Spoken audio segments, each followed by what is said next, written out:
Hello students, welcome to our channel. Students, आज हम class 11th HPSC English का paper solve करेंगे, code number 2601। तो चलिए स्टार्ट करते हैं। आज जो इंग्लिश का पेपर हुआ है HPSC का क्लास 11 का, उसे देखते हैं।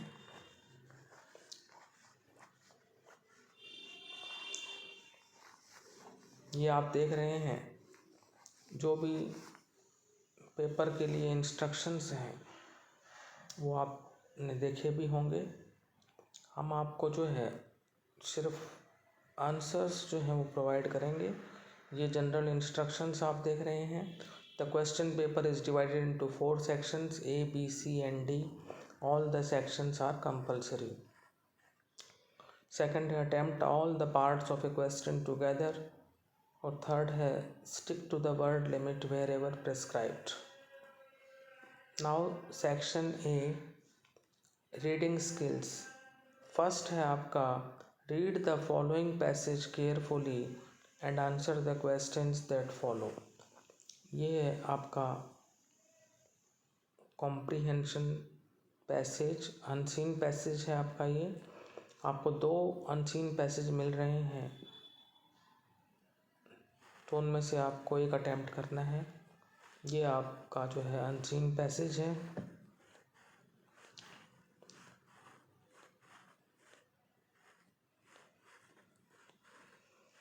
अब हम सॉल्व करेंगे आपके लिए क्वेश्चन आंसर्स।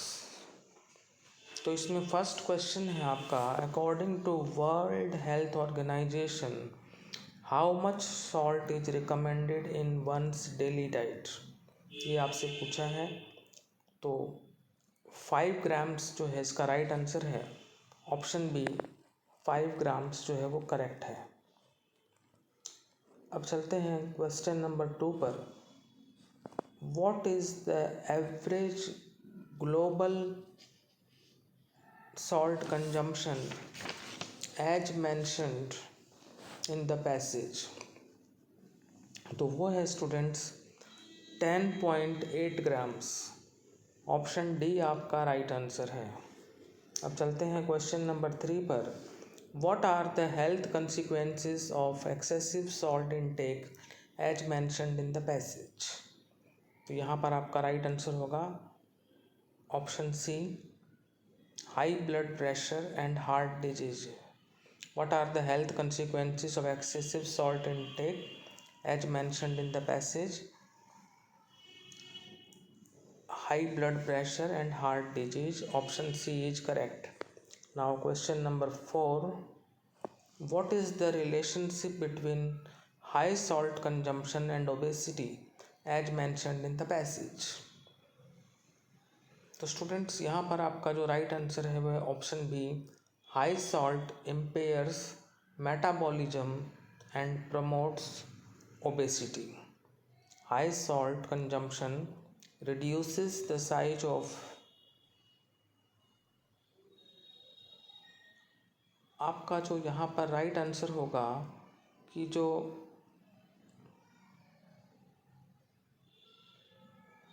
होना चाहिए, पूछा है आपसे what is the relationship between high salt consumption and obesity as mentioned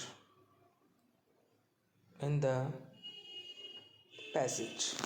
तो high salt impairs metabolism and promotes obesity. B option जो है वो आपका राइट आंसर है कि हाई सॉल्ट जो है, ज़्यादा सॉल्ट जो है वो मेटाबॉलिज्म को इम्पेयर करता है, हार्म करता है, और ओबेसिटी को जो है वो बढ़ावा देता है। तो ऑप्शन बी जो है वो राइट आंसर है। नेक्स्ट चलते हैं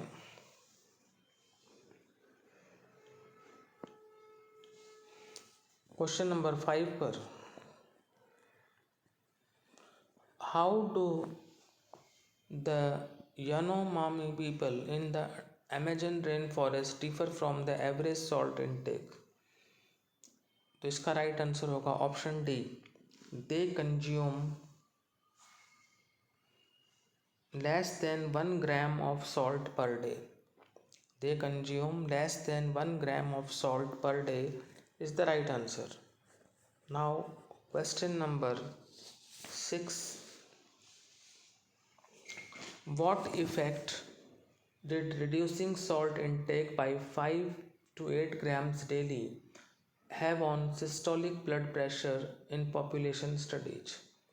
पूछा है आपसे कि क्या इफ़ेक्ट होगा यदि सॉल्ट इनटेक 5 टू 8 ग्राम्स जो है डेली जो है उसको रिड्यूस कर दिया जाए तो सिस्टोलिक ब्लड प्रेशर पर क्या इफ़ेक्ट होगा पॉपुलेशन स्टडीज में। तो इफ़ेक्ट ये होगा 4 mmHg fall in systolic blood pressure.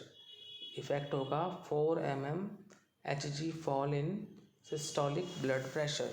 Question number 7 है how much salt Indian man consume as per the recent report of national non communicable disease monitoring survey. तो इसका राइट आंसर है 8.9 ग्राम। 8.9 gram. अगला है name the cells in our body that stores energy in the form of fat. तो इसका answer होगा adipocytes. ADIPOCYTES। Question number 9 है आपका how much salt Indian women take on daily basis as per the recent report of national non communicable disease monitoring survey. Right answer है 7.1 gram. Next question है question number 10 what are the commonly noticed diseases that are caused by high salt intake. ज़्यादा salt लेने से कौन सी जो है सामान्य जो है दिखाई देने वाली जो है बीमारियां होती हैं। तो एक तो है इसमें डायबिटीज़ और ओबेसिटी और फिर नॉन कम्युनिकेबल डिजीज भी हैं। तो हमने जो है आपका पहला पैसेज कर लिया है। एक अथवा में एक पैसेज और है, आपको दोनों में से एक करना है। तो आप ये दूसरा पैसेज भी जो है देख लें। जिसने जो भी किया है वो अपने आंसर्स जो है वो मैच कर ले। ये आपका जो है एक और पैसेज है।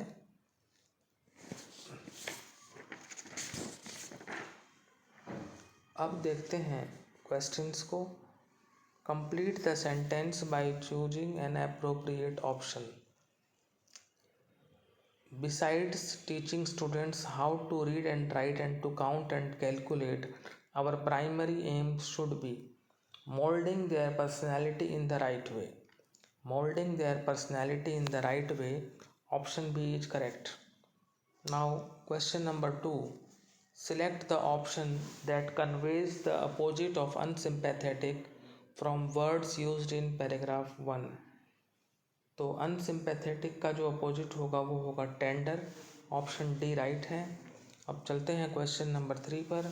How can a students personality be moulded in the right way. किस तरह से स्टूडेंट का जो एक व्यक्तित्व है उसको सही तरीके से मोल्ड किया जा सकता है। तो ऑप्शन बी जो है by teaching them about culture tradition and religion. Option B जो है वो आपका राइट आंसर है। अब हम चलते हैं आगे अपने क्वेश्चन नंबर 4 की तरफ। What would lead to a conflict between school and home. School और घर के बीच में जो कन्फ्लिक्ट जो है विवाद जो है वो किस चीज़ की वजह से होगा। तो वो होगा बैरन सेकुलराइजेशन की वजह से। ऑप्शन डी आपका राइट आंसर है।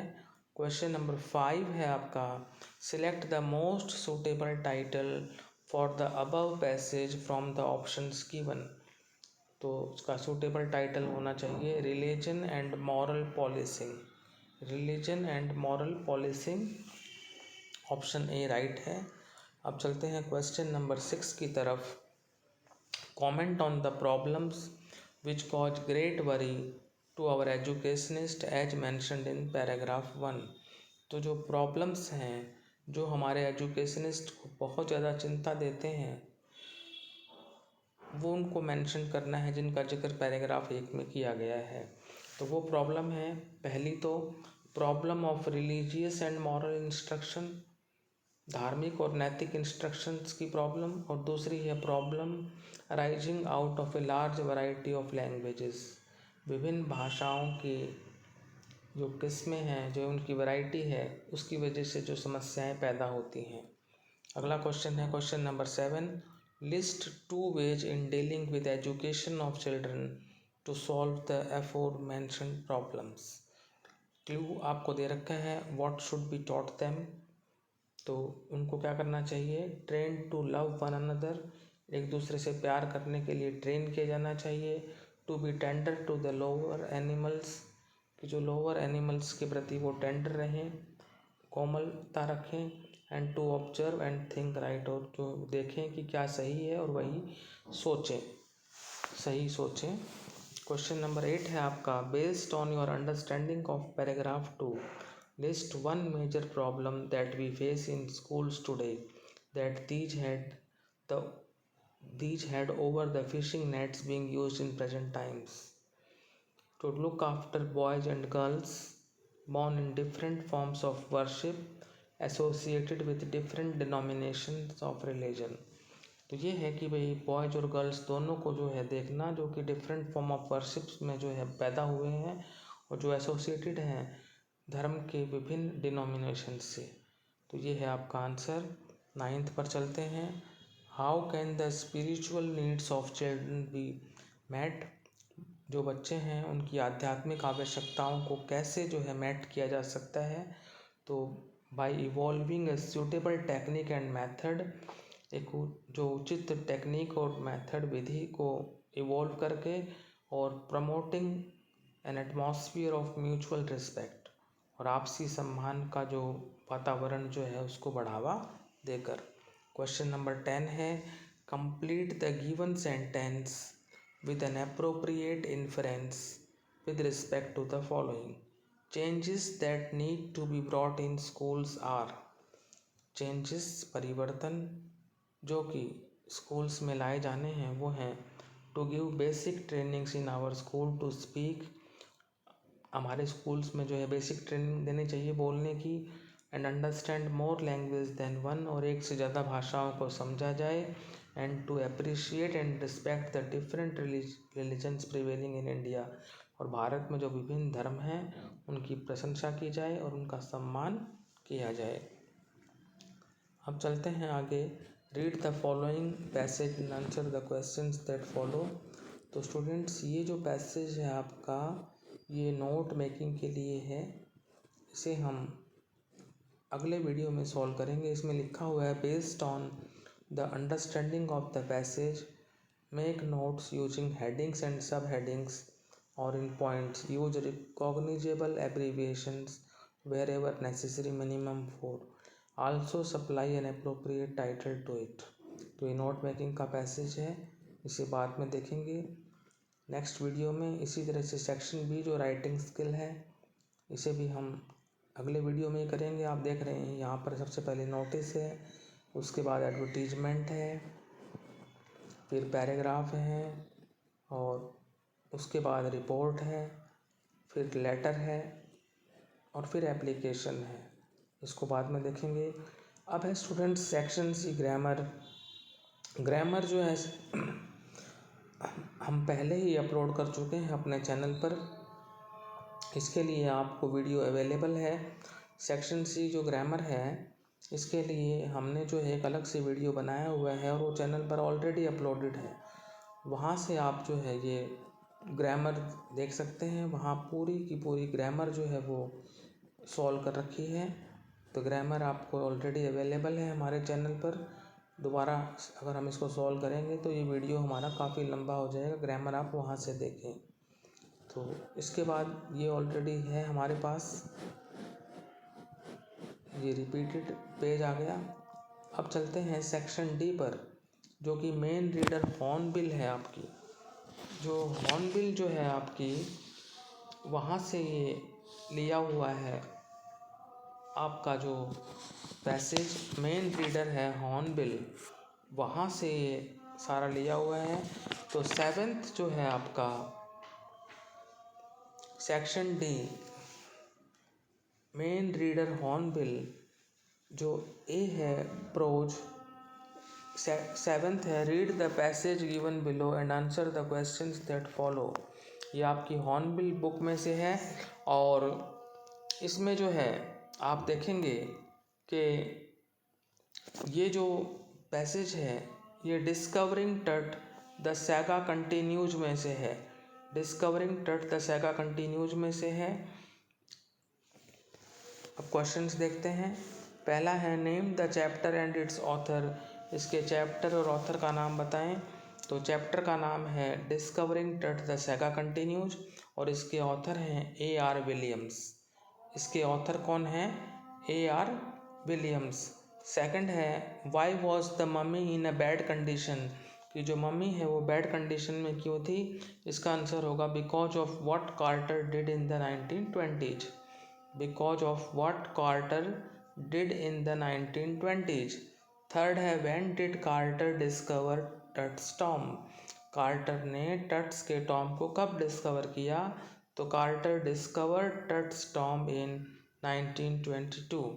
Quarter discover Tut's tomb in 1922। Question 4 है what remains the richest royal collections. तो the contents of Tut's tomb remains the richest royal collections. The contents of Tut's tomb remains the richest royal collections. इसके बाद है fifth why was टट buried with gold artefacts. टट को जो है gold artefacts के साथ क्यों दफनाया गया? इसका आंसर होगा the people of ancient Egypt believed in resurrection of the dead. जो एंशियंट इजिप्ट के जो लोग थे वो डेड के रिसरेक्शन में विश्वास करते थे। Their kings were extremely rich. उनके राजा अत्यधिक समृद्ध थे। So Tut's body was buried with gilded treasures. इसलिए टट के बॉडी को जो है गिल्डेड ट्रेजर से जो है दफनाया गया। अब आपको अथवा में एक पैसेज और दे रखा है, ऑप्शन में है। आप या तो ये पहले वाला करें या दूसरे वाला करें। तो ये जो पैसेज है ये आपके सिल्क रोड लेसन में से है। तो फर्स्ट क्वेश्चन है आपका where did they draw up in Darchen. Darchen में कहाँ वे ठहरे? तो they drew up outside a guest house in Darchen. इसका आंसर होगा आपका they drew up outside a guest house in Darchen. Second है how is Hor town described in this passage. इस पैसेज में होल टाउन को कैसे वर्णित किया गया है? तो देखिए आप the author found Hor a grim miserable place with no vegetation. लेखक ने होर को एक ग्रिम यानी दयनीय, मेजरेबल भी होता है बुरी हालत, प्लेस में पाया विथ नो वेजिटेशन जहाँ कोई वनस्पति नहीं थी। It was just dust and rocks. अब है third question what created a trouble for them in the night. उनके लिए रात में क्या ट्रबल हुआ? The author was having health problems due to high altitudes. लेखक जो है हेल्थ प्रॉब्लम से जो है ग्रस्त था हाई एल्टीट्यूड्स की वजह से। He got a bad cold. उसे जो है काफ़ी जो है ठंड लग गई, कोल्ड हो गया उसको। नेक्स्ट है how had the writer tried to cure his cold. Writer ने कोल्ड को क्योर करने के लिए क्या प्रयास किया था? By having herbal tea. उसने हर्बल टी ली थी लेकिन बाद में जो है उसको मेडिसिन भी डॉक्टर से लेनी पड़ी। फिर है name the chapter and the writer. तो चैप्टर है सिल्क रोड और ऑथर हैं इसके राइटर हैं वो Nick Middleton. Name the chapter तो हो जाएगा सिल्क रोड और राइटर हो जाएंगे निक मिडल्टन। इसके बाद question 8 what image of the grandmother emerges from the portrait of a lady explain. ये आपको 100 to 120 वर्ड्स में एक्सप्लेन करना है। आगे है describe the encounter between Gaitonde and Khan Saheb. The adventure में से है, दोनों में से एक क्वेश्चन आपको अटैम्प्ट करना था। ये आपके लॉन्ग क्वेश्चन थे। अब हैं आपके ये जो है answer any 4 of the following in about 30 words each. तो ये आपको 5 क्वेश्चंस थे, इनमें से आप कोई 4 अटैम्प्ट करके आए होंगे। अब आपका पोइट्री सेक्शन आता है। क्वेश्चन 10 है read the following stanza carefully and answer the questions that follow. जो स्टेंजा है उसको केयरफुली जो है पढ़ना है और फिर क्वेश्चंस देने हैं। तो ये जो स्टेंजा जो है ये आपकी voice of the rain poem में से है। तो हम देखते हैं अब इसके क्वेश्चंस। पहला है name the poem and the poet. तो पोएम जो हो गई आपकी the voice of the rain और पोएट हो गए वॉल्ट विटमैन। अब पूछा है who is I in these lines. यहाँ पर जो है आई जो है पोएट ही है वॉल्ट विटमैन। थर्ड क्वेश्चन है who all are bathed by the rain. तो इसमें हो जाएगा the dry tiny particles of dust layers and all that lies buried under it. कौन जो है रेन के द्वारा बाथ्ड हैं, तो वो हैं the dry tiny particles of dust layers and all that lies buried under it. अगला है how does it generate life. ये लाइफ को कैसे जनरेट करता है। तो rain washes drought stricken areas. Rain जो है ड्रॉट यानी अकाल से जो ग्रस्त क्षेत्र हैं उसको वॉश करती है बारिश एंड फिल्स देम विथ लाइफ और उसको जीवन से भर देती है। फिर अपोजिट वर्ड है डिसेंड का अपोजिट वर्ड हो जाएगा राइज और प्योर का हो जाएगा इम्प्योर।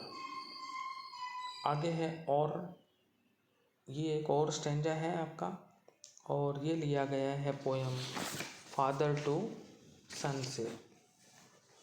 पोएम क्या है इसकी father to sun.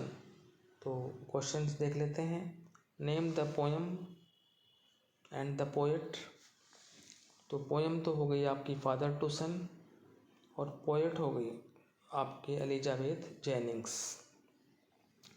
Poem father to son, poet Elizabeth Jennings.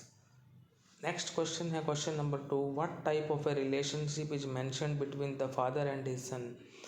पिता और पुत्र में किस प्रकार का संबंध जो है उसका जिक्र किया गया है।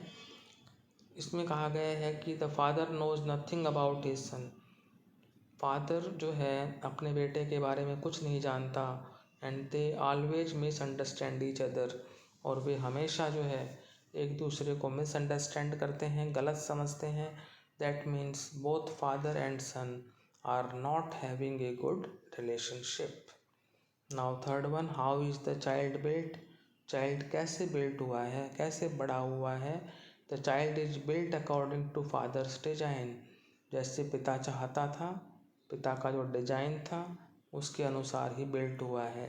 क्वेश्चन 4 है what can the father not share with his son. पिता जो है अपने बेटे से क्या शेयर नहीं कर सकता। वो प्यार और इंटरेस्ट शेयर नहीं कर सकता अपने बेटे के साथ में क्योंकि उनके अंदर जो है मिसकम्युनिकेशन है। The father can not share any love or interest with his son. अगला है how do they talk to each other. वे एक दूसरे से कैसे बातें करते हैं। तो वो एक दूसरे से स्ट्रेंजर्स की तरह बात करते हैं, अजनबियों की तरह बात करते हैं। तो वही बात है कि पिता और पुत्र का जो संबंध है वो बढ़िया नहीं है। जैसे जैसे बेटा बड़ा हुआ है पिता और पुत्र का जो आपसी संवाद है जो वो कम हो गया है। अब आप देखेंगे आगे कि answer any 2 of the following in about 30 words each. ये आपके पोएम के क्वेश्चंस हैं, ये आप कराए होंगे। फिर आप देखेंगे सप्लीमेंट्री रीडर जो आपकी स्नैपशॉट्स है। क्वेश्चन 12 है answer in about 120 to 150 words. I have done something O God, I have done something real at last. Why does Andrew say this, what does it mean. The birth में से है narrate the tale of melon city in your own words. The tale of melon city कहानी को अपने शब्दों में बताना है। तो ये स्टोरी जो है इसमें से आपको जो है क्वेश्चन जो है लिखना था कि भाई पूरी जो tale of the melon city जो है स्टोरी है वो आपको जो है उसमें अपने शब्द में लिखनी थी। इसके बाद 13th में है answer any 3 of the following in about 30 words each. ये भी सप्लीमेंट्री रीडर के शॉर्ट आंसर क्वेश्चंस हैं और इन 4 में से जो है आपको 3 करने थे। तो स्टूडेंट्स जो पोर्शन रह गया है उसे हम नेक्स्ट वीडियो में कोशिश करेंगे करने की। बाकी इस वीडियो को आप देखें और जो हमने ग्रामर अलग से सॉल्व कर रखी है उस वीडियो को आप देखें। और यदि आपको हमारा वीडियो अच्छा लगा है तो इस वीडियो को लाइक करें, शेयर करें, चैनल को सब्सक्राइब करें। Thank you.